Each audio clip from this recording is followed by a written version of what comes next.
好，接下来我们要持续来关心这场仗打到现在，有关于伊朗的战力，现在说呢，已经来到了战时工业化的生产模式哦。反而呢，尤其今天要关心的是无人机的产量，竟然是暴增了10倍。那么飞弹回复率已经达到了70%。另外一方面，中国大陆的角色在这边特别来看到，瞭望1号正式的进场，美军补给线还要能够撑多久？今天就这些议题，我们都会一起来做关心。赶快来看到的中东的战局，伊朗它现在没有被打垮就算了，还是越打越强的。因为我们特别就一些数据来看到，确实有这样子的一个现象。在停火的空档期间，特别关心到伊朗，它不管是飞弹或者是无人机的补充，都比战前还要更快了。所以专家说，这个叫做进入战时的工业化生产模式。特别来看到的是军事媒体做的分析，攻击型无人机，伊朗的产量现在竟然暴增了10倍，代表它还可以再进行大规模而且持续的一个打击能力。再来就是成本了，我们之前节目上也特别强调了，自杀的无人机来自于伊朗的，它的价格只有数万美元，但是美国跟以色列的拦截飞弹价格高达了数百万美元。再来，来自《纽约时报》也做了一个最新的评估，是来自于美国情报官员自己说的。伊朗现在还有40%的攻击型无人机跟60%的飞弹发射器。重点来了，在这个停火休息的期间，伊朗持续的把它挖出来，这一些深埋在山里面的飞弹发射系统，结果挖完之后，发现它是可以恢复到战前的70%的一个高数字，所以代表说，伊朗现在无人机的量暴增了10倍，飞弹恢复率达到70%。如果战事再起，这种不对称的消耗，到底美军撑不撑得住？再来，我们先前也谈过了，美军的弹药库现在其实是非常的紧张的，还能不能够撑得下去？吕舰长怎么看？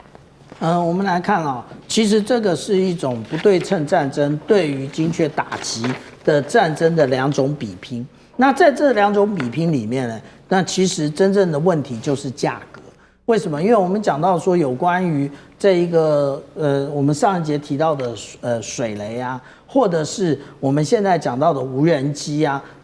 其实它相对于美军所使用的武器都是便宜的。那我们来看啊，这一张也就是这 CSIS 的统计啊，这个时间已经有大概2个礼拜的一个落差了。我们看到这个战斧巡弋飞弹它已经消耗了850枚，但是呢，它原来额定明年可以新增加的只有190枚，那也就是其实它的库存是不足的，然后它明年也跟不上。那如果我们比对一下2003年到2011年的这个伊拉克战争啊，它也不过才耗用了802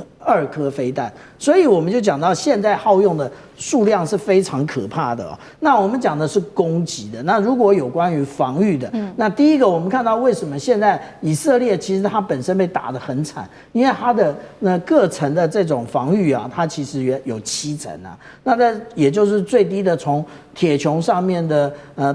大卫投石，再加上剑士2型、剑士3型，这是3层。那这4层还有3层，也就是这有关于最低的这个，也就是铁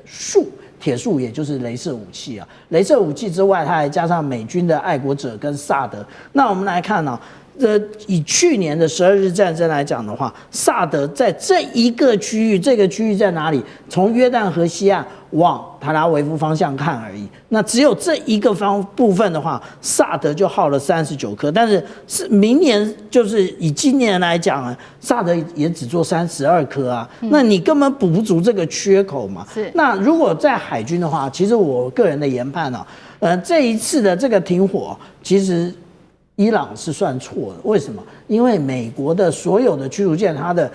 无论是这一种战斧巡弋飞弹，或者是各种的标准2型、标准3型、标准6型，大概都快打完了。你说要通过双剑科目来运这个飞弹，当然不是不行，可以，但是那耗时非常长。那你现在一停火，这火可好，通通都去靠港了，通通靠港去补充飞弹。因为我们来看啊，去年对不起，不是去年啊，之前在红海的时候所发生的这一些，那还是拖鞋军啊，还不是现在这种全面攻击。我们就看到了美军耗用了400枚的各式飞弹，那其中包括了我们看到120枚的标准2型。80枚的标准6型，那甚至还有用主炮来攻击的啊。这个问题，也就是啊，后来为什么我们看到这一个，美军连星座级都不做了？为什么？因为星座级它就有32个垂直发射系统，如果进入现在的这个饱和系统的饱和攻击的它的这一个作战环境之下的话，它几乎等于没有生存的能力啊。那这也就是我们讲到说，其实伊朗还真的有很多的无人机没飞出来。那我们讲，如果大家去看这一个金融时报啊，它展示了去年已故的2个伊朗的这一个参谋总长，那以及他的陆军陆军总司令，他们去看了他们的无人机的工厂。第一个，它都是在地下，根本就是手搓出来的，也就是它没有一个正式像我们这种机械化的生产线，没有，它就是人一个一个去就位做出来的。可是他看到的无人机至少还有2款，我们现在根本都没看过。意思是什么？现在打出来的都是旧型的，那新式的，那慢慢的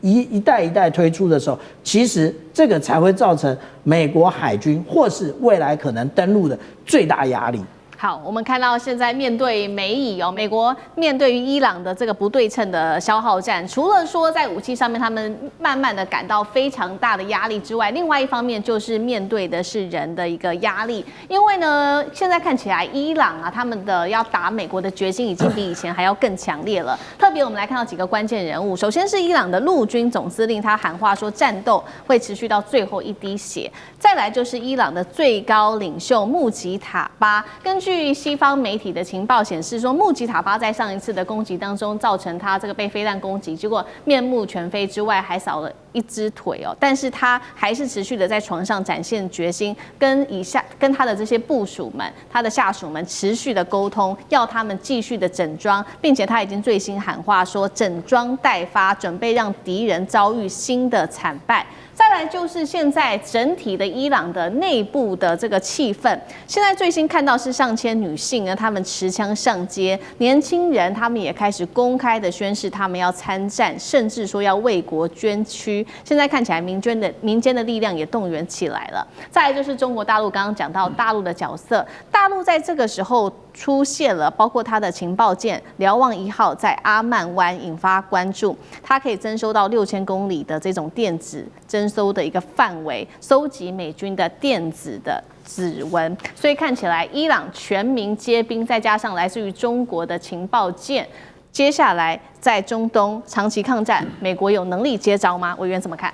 对，我刚才说过，这是中场休息之后的下半场开打了哦。那么当然，这场战争其实一开始伊朗就有设定它应该有的节奏跟步骤嘛，就像刚才这个舰长提到的，他可能更顶尖的、更高端的武器都还没拿出来用，他先用低阶的、先用廉价的去耗一耗美国跟以色列的这个战力哦。那么当然更重要的是，这场战争它就是一个意志力的战争了，就是一场全民战争了。就是大家看看这个美国、以色列、伊朗这3方哦，他们全民的意志的程度不一样的哦。就对美国来讲，大部分的民众是反战的哦，所以到底川普能够违逆民意撑多久，这是另外一回事了。那么第二个，对以色列来讲，他们也是要全民作战到底的哦。那么伊朗当然更不用说了，准备跟以色列分个你死我活了哦。这场战争，伊朗准备了30年，牺牲了这么多，如果就是稀里糊涂的就当做这个一场和谈就结束掉了，那伊朗这些人都白死了哦。那这30年都白准备了。更重要的是，如果这一次不定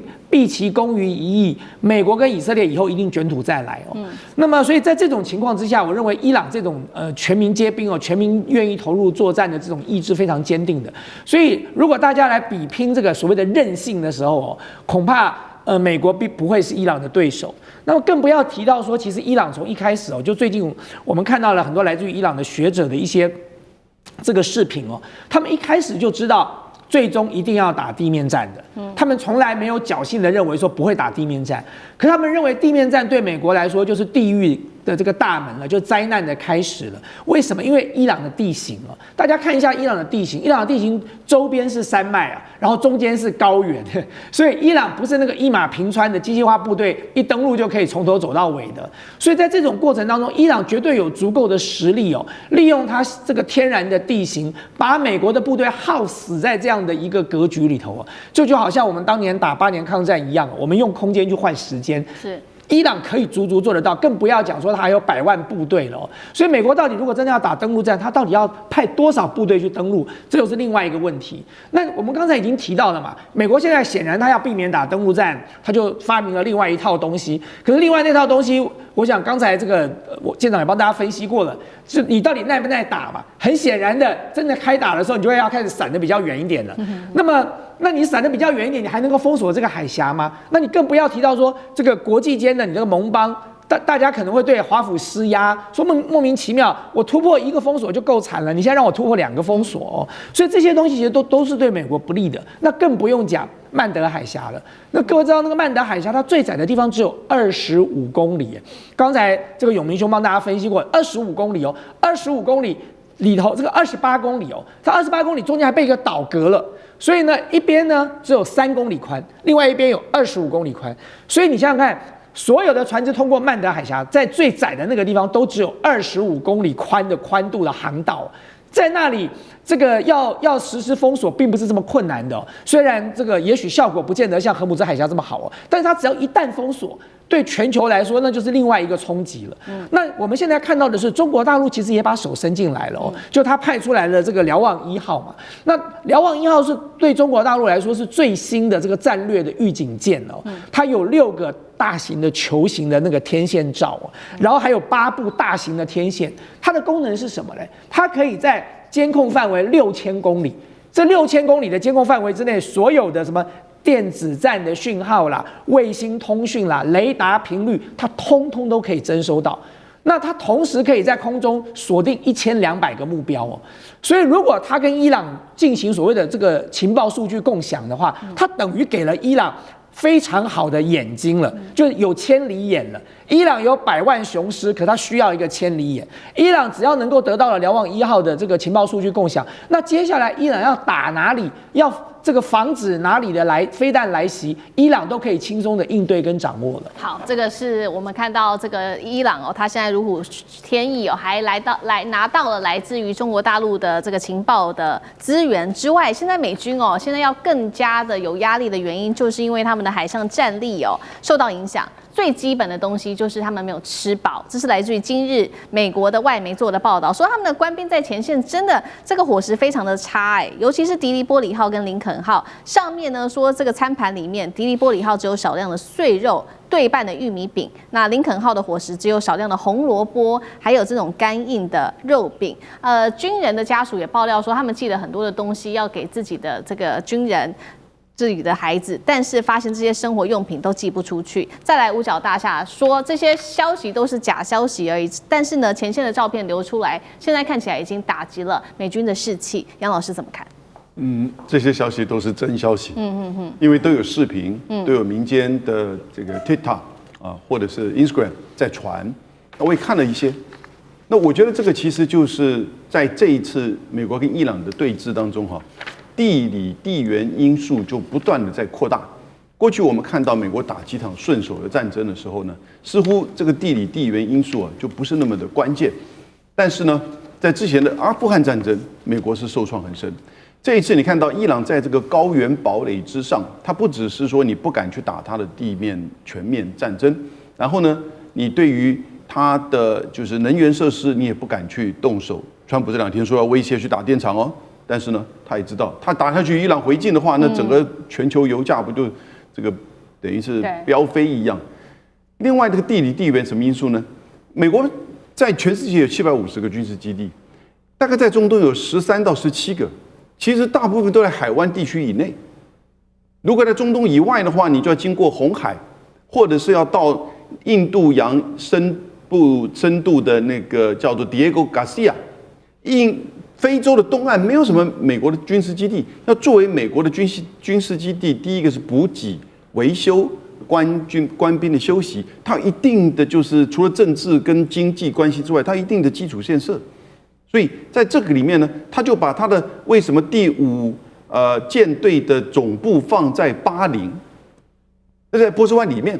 因为这边有相关的设施。现在这个巴林波斯湾整个进不去了，你要从哪里去做补给呢？所以现在就是说，他必须要从就是东南亚或者是要从地中海这边来去做补给。而这2艘舰，不管是林肯号、迪利波里号，它都必须要因为现在封锁伊朗港口，要在比较前端，虽然不敢太接近伊朗，可是在前端的情况之下，你的补给总是有限。这个时候我们就看到。中国大陆最近做了一款新的叫901综合补给舰，那个综合补给舰就跟随着这个福建舰的一个大型的，就是补给舰，它就可以把航程延长1万公里，整个相关的这个补给的设施带了很多。这就是2个不同的思维。那一个是美国在全球设补给基地，另外一个呢是大陆自己本身做个大型的补给舰，跟随着整个航空母舰群。美国的这种众多补给这个基地型的这种作为，在这一次的波斯湾跟就是阿曼湾呢，就受到严重的考验，因为伊朗把你整个封锁。你过去赖以为补给的、休息的，你就不行。所以当福特号出现问题的时候，他就要跑到希腊去。他就要穿过曼德海峡、苏伊士运河到希腊去，到了希腊还能再回来吗？那现在美国各方面说，让福特舰官兵回家吧，因为他们已经在舰上超过将近300天了，历史上第一次这么多天。所以我觉得接下来对于美国的军方的士气以及整个补给都会产生严重的打击。好，谢谢杨老师。那我们休息一下，马上回来。地缘政治、美中之争、战略价值、强权崛起。